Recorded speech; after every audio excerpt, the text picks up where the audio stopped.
Ok, donc pièce 010108. Cette pièce-là, on la modélisera pas dans son entièreté, on va simplement modifier une pièce existante là, dans le catalogue en ligne de Make Mastercar. Donc, à titre de rappel, vous pouvez insérer des composantes MakeMaster à l'aide de cet outil-là ici. Sinon, vous pouvez cliquer sur Insérer et vous allez le trouver dans votre menu déroulant.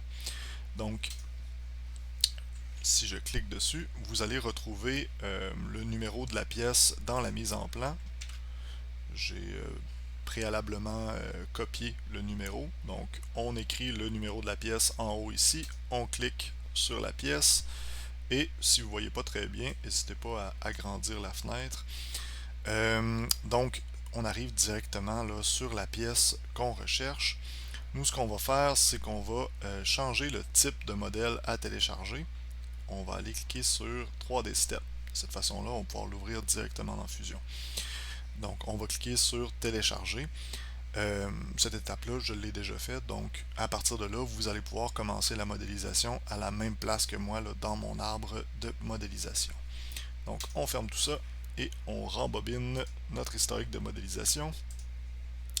Donc, ça se trouve à être la pièce qui a été importée.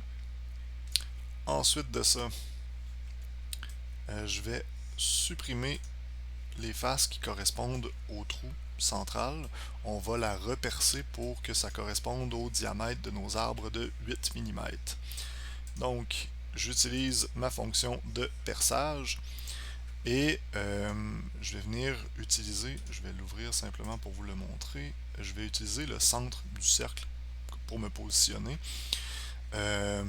Et vous voyez, je sélectionne tout pour percer bord en bord la pièce sans avoir à lui donner de valeur de distance.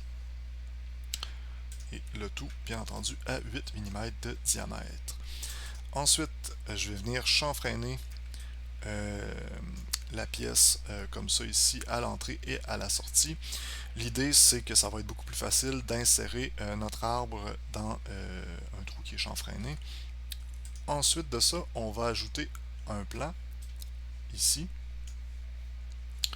Donc, je vais l'activer comme ça. Donc, ce plan-là va venir nous servir à percer un trou sur le côté qui va nous permettre d'installer sur notre pièce qui va être en plastique un insert à plastique et une vis de réglage. Donc, l'idée avec l'insert, c'est que faire des filets dans du plastique, c'est pas très solide, ça ne nous permettra pas d'exercer une pression très très forte avant de briser nos filets.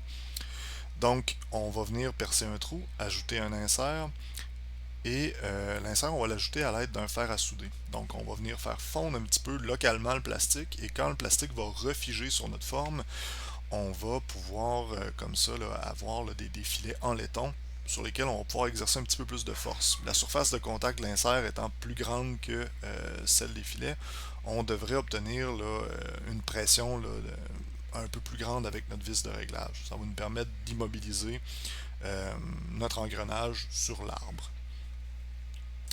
Donc, je trace une esquisse sur mon plan. Donc, le plan, je vais le faire disparaître là, par souci de lisibilité. Si vous regardez, l'esquisse se trouve en fait seulement être un contour projeté de la forme à l'aide de la fonction projection. Ensuite de ça, au centre, ici, vous allez retrouver là, une ligne de construction et un point directement dans son centre. Donc ce point-là va nous servir à positionner sans la moindre cote un trou qui va être au centre de cette section-ci. Donc c'est une petite façon, là, manière rapide de procéder, disons. Ensuite de ça, on va venir faire un trou chambré.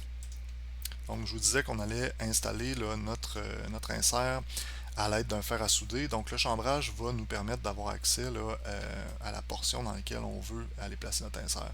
Si on avait un trou qui était purement et simplement là, linéaire, qui n'était pas chambré, on aurait de la difficulté à venir porter l'insert jusqu'au fond sans faire fondre un peu trop là, notre plastique. Donc on va faire un chambrage de 8 mm de diamètre par 6,5 mm de profond. Et ensuite de ça, on va venir là, percer là, un diamètre de 4,31 mm pour cette pièce-ci. Donc ça ressemble pas mal à ça pour notre modélisation. Si vous observez bien, j'ai déplacé à la toute fin ma pièce pour qu'elle soit comme ça. L'idée, c'était tout simplement là, de la positionner pour la mise en plan. Donc vous n'avez pas besoin de faire cette portion-ci si vous le souhaitez, dans la mesure où est-ce qu'on ne fera pas de mise en plan avec cette pièce-là dans le cadre de cette suite de capsules-là. Donc ça ressemble pas mal à ça. On se retrouve dans la prochaine vidéo.